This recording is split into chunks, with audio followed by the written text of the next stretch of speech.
Now let's turn to David Trim for a look at Adventist history. This week, the Voice of Prophecy ministry expands to China. Welcome to This Week in Adventist History. On November 10 in 1895, a nurse, Emily McCoy, opened a clinic in Apia in Samoa. A year later, Dr. Merritt Kellogg arrived and helped convert the clinic into a full sanitarium, the first outside North America.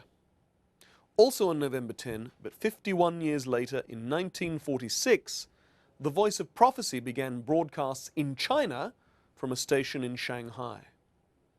On November 12 in 1878, during the first Seventh-day Adventist camp meeting in the U.S. state of Texas, the Texas Conference was organized with R.M. Kilgore as president.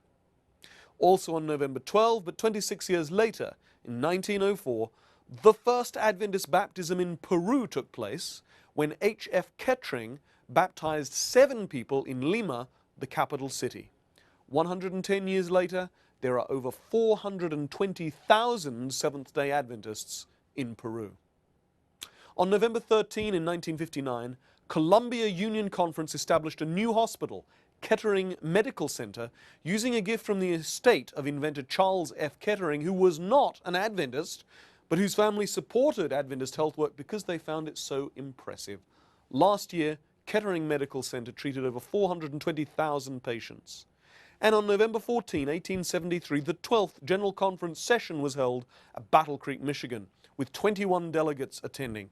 Uriah Smith gave up the position of General Conference Secretary after being 10 years in office, and Sidney Brownsberger was elected in his place. And Mrs. Adelia Van Horn, who had served as treasurer for 2 one-year terms, was replaced by E.B. Gaskell. That was This Week in Adventist History.